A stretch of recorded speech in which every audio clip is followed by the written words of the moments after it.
तो नमस्कार, मेरा नाम है कुलदीप कुमार और आज हमारे साथ हैं चैनसुख भारती जी। वही भारती जी जो चरवाहे से लेकर के इंचार्ज मुख्यमंत्री तक का सफ़र तय करते हैं। चंबल के गांव में पैदा हुए चैनसुख भारती जी ने सोचा भी नहीं होगा कि वो विधानसभा जाकर के दस्तक देंगे और इस देश में जब दलितों की ऐतिहासिक आंदोलन की बात होगी, उस ऐतिहासिक आंदोलन के गवाह चैनसुख भारती जी बनेंगे।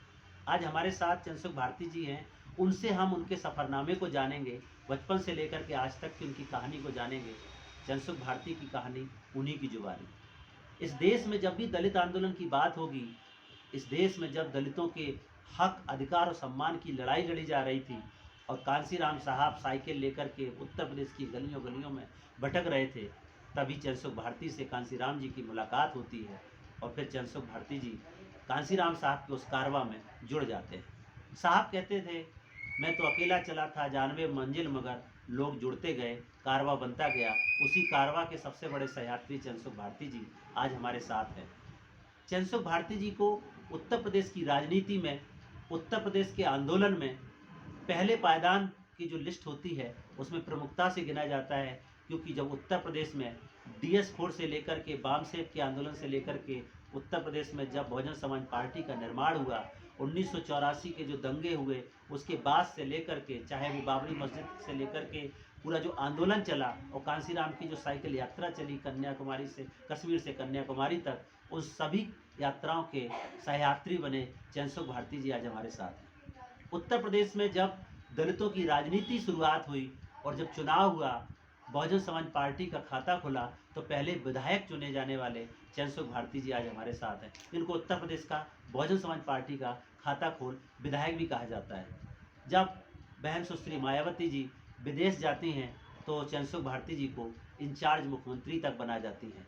उस दौर को पूरा इस चंबल के गांव से लेकर के विधानसभा की कुर्सी तक चैनसुख भारती जी ने क्या क्या दिन देखे, किन किन संघर्षों से दलित आंदोलन को मजबूत किया, आज चैनसुख भारती जी हमारे साथ हैं। हम उनके साथ बात करेंगे और उनके पूरे सफ़रनामे को अलग अलग किस्तों के माध्यम से आप सबके साथ साझा करेंगे, ताकि आप भी जान पाएँ कि ये सफ़रनामा इतना आसान नहीं है।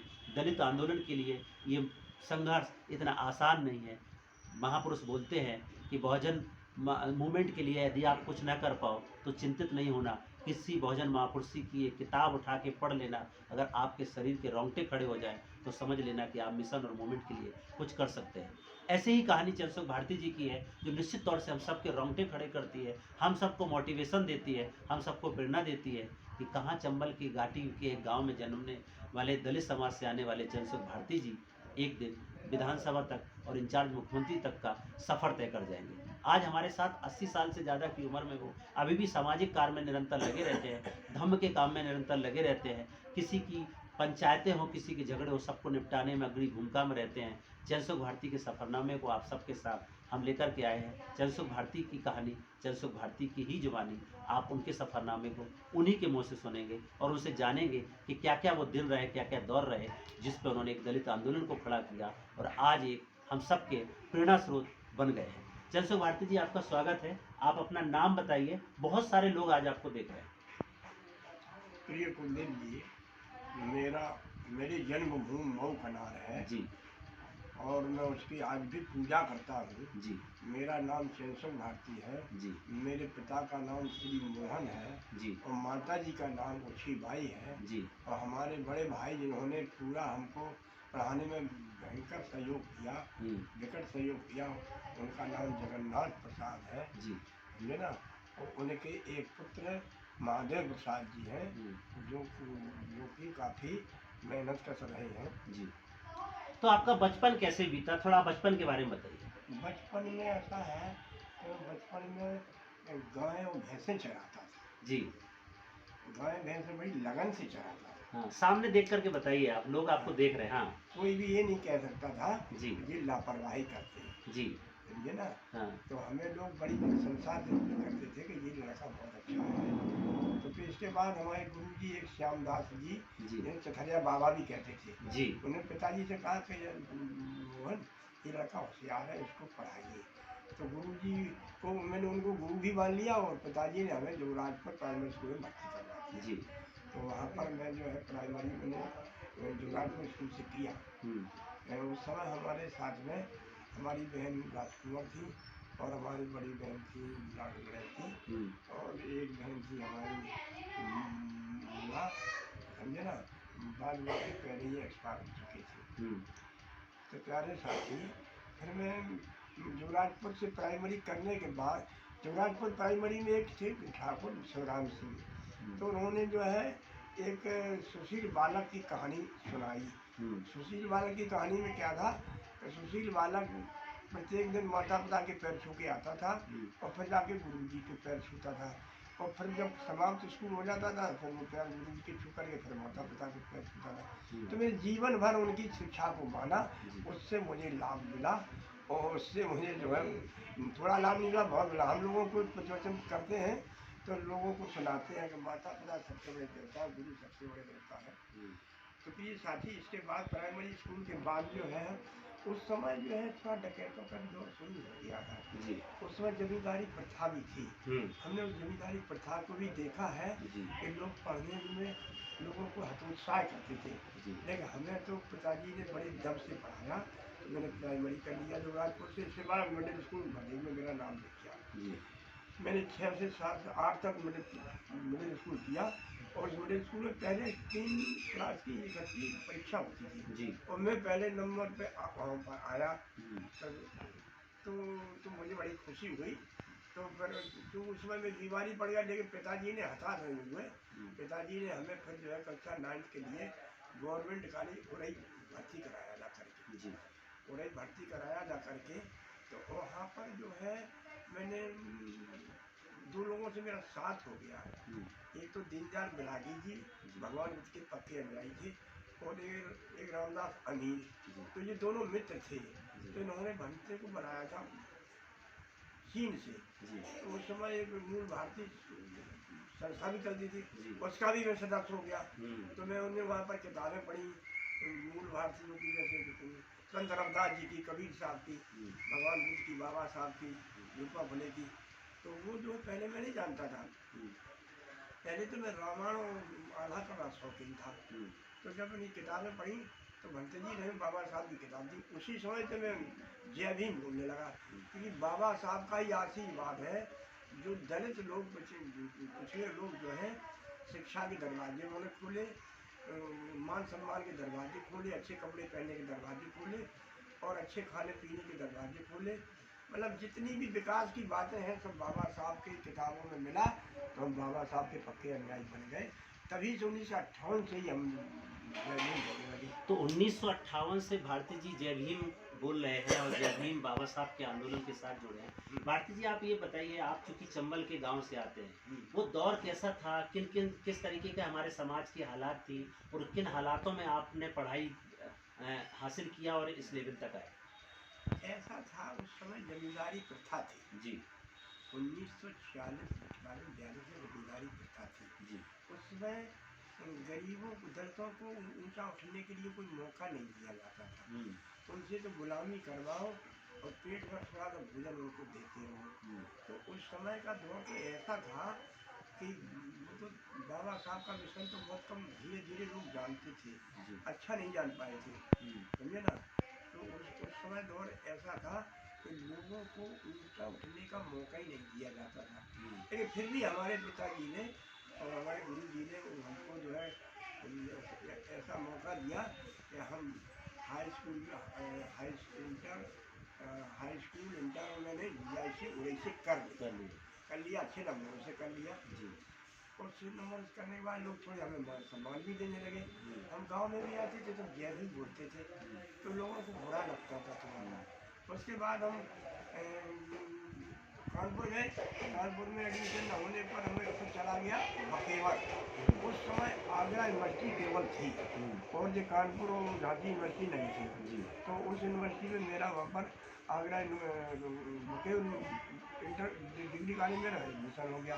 तो वहाँ से मैंने फिजिक्स केमिस्ट्री मैथ से BSc कर लिया और बड़े लोगों ने बड़ा कार्य रखा। तो जो है गांव में, हमारा गांव तो इंटीरियर में था, जमरा और चंबल के क्षेत्र में था, तो लोग बड़े अचंभे में पड़ गए, क्योंकि फिजिक्स केमिस्ट्री मैथ जो है इंग्लिश मीडियम से होता था उस समय। सभी परीक्षाएं, सभी नोट्स और सभी लेक्चर सब इंग्लिश मीडियम में थे। तो हम जैसे ही आए तो हमने हमारे मिश्रा जी प्रिंसिपल थे कि यार आ जाओ यार, हमारे यहाँ पढ़ाने लगा, हमें फिजिक्स केमिस्ट्री का मैथ का आदमी नहीं मिलता है, तो हम हम इंजीनियरिंग करेंगे। लेकिन तो फिर करना चले जाना। तो फिर मैं इंटर कॉलेज में साइंस टीचर हो गया। साइंस टीचर हो गया और मैं बढ़िया पहले फिजिक्स बढ़िया।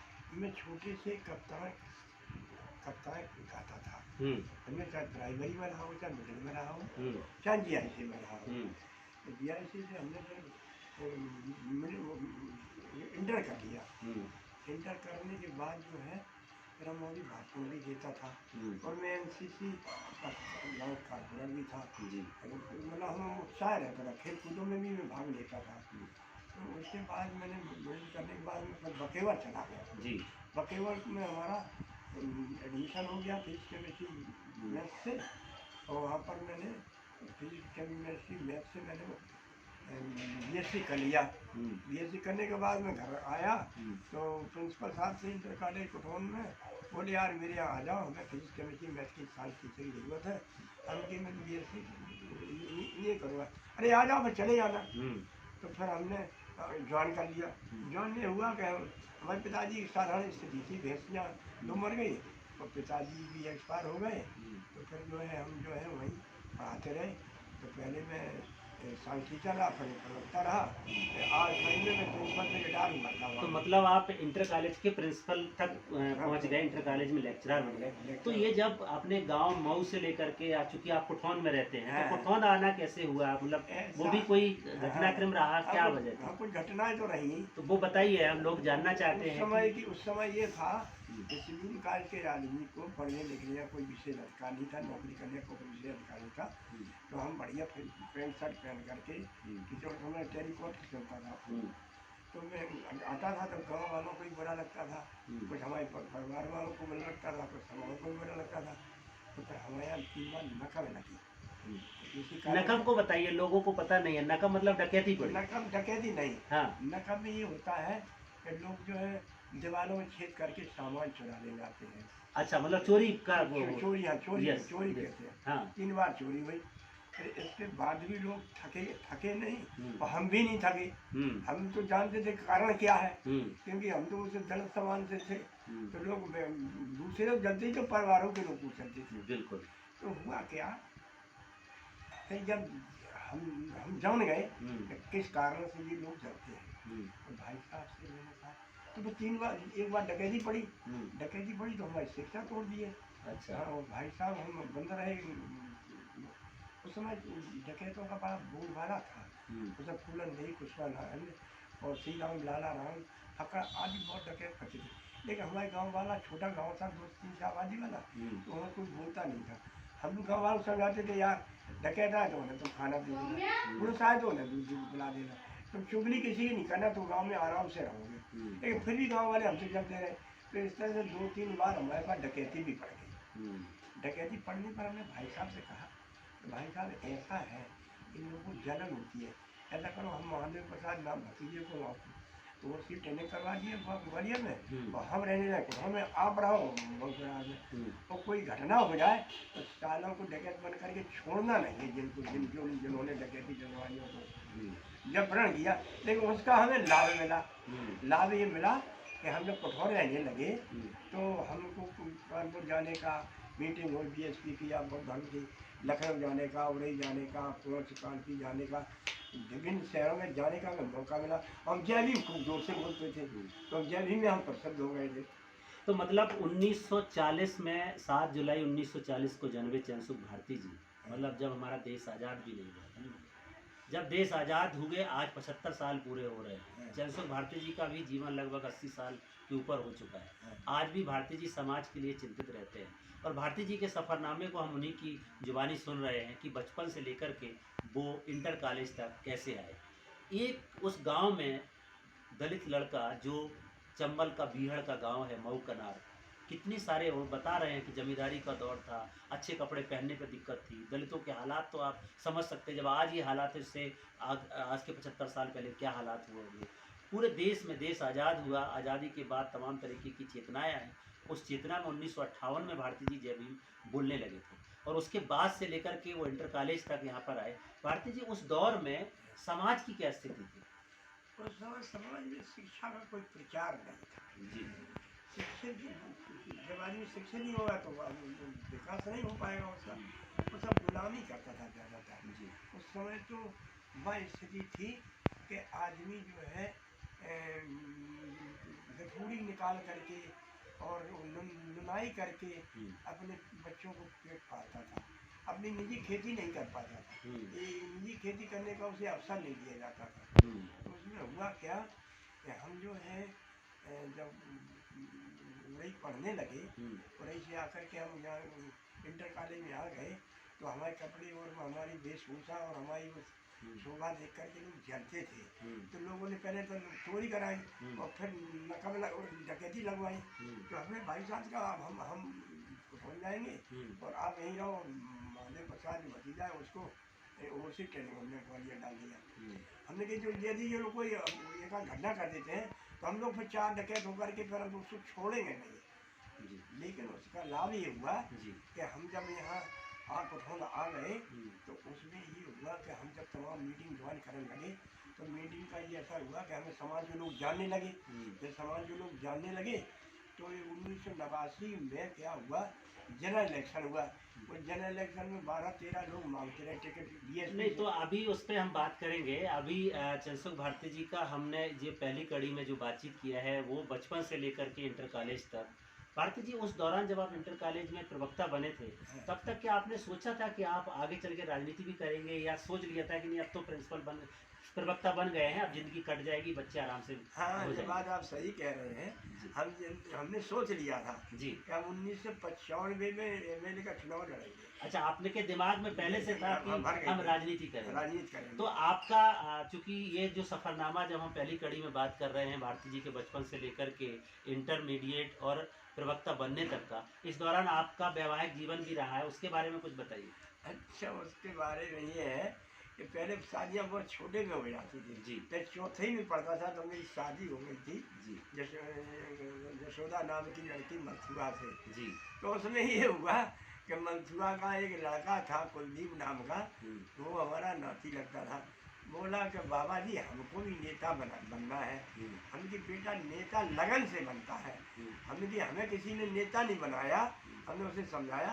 हमने भगवान बुद्ध, बाबा साहब, संत कबीर साहब, संत रविदास जी चोखा मिला और आज की सबकी जीवनियाँ पढ़ कर के मैं MLA बन गया। तो वो लड़का भी इतना लगनशील निकला, कुलदीप, समझे ना, कि उसने भी इनके साहित्य को पढ़ा। आज वर्तमान में बता रहा हूँ, वो वर्ल्ड लेवल, इंडिया लेवल का व्यक्ति बन गया।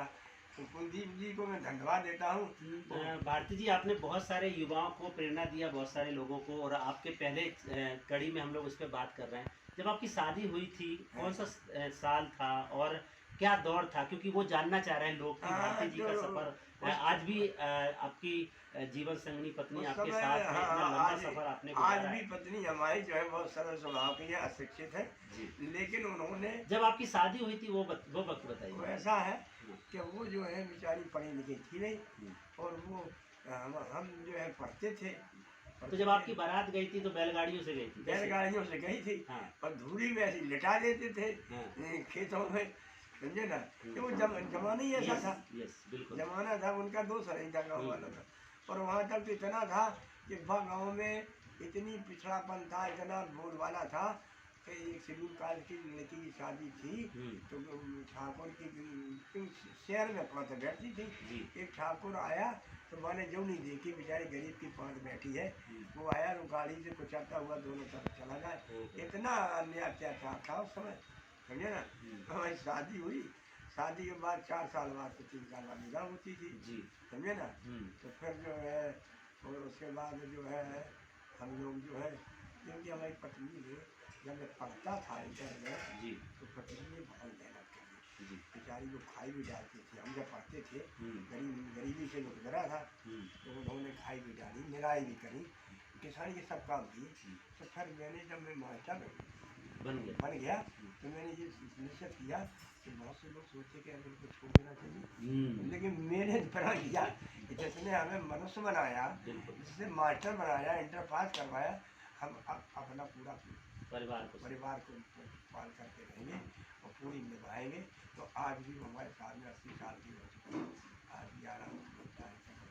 तो भारती जी का जो जीवन संघर्ष आप उनकी जुबानी सुन रहे हैं, उनका बहुत बचपन में बता रहे 4 में था तब शादी हुई और एक अनपढ़ महिला के साथ शादी होती है और उनकी जो पत्नी है जसोदा जी, वो तमाम मेहनत करके उन्होंने भारती जी का साथ दिया और आज 80 साल की उम्र में भी उनके साथ हम सफ़र के तौर पे उनका साथ दे रही हैं। भारती जी इसके सफ़रनामे को हमने इंटरमीडिएट तक के सफ़र को आज आपके साथ साझा किया जब वो प्रवक्ता बने। अगली कड़ी में हम बातचीत करेंगे कि चंद्रसुख भारती जी ने कैसे राजनीतिक दिशा में अपना कदम रखा और राजनीतिक बुलंदियों को छूते हुए वो चरवाहे से इंचार्ज मुख्यमंत्री की कुर्सी तक का सफ़र तय किया। आज की कहानी में इतना ही, कल फिर मिलेंगे इसी कहानी की अगली कड़ी के साथ। तब तक के लिए नमस्कार, जय भीम, जय संविधान।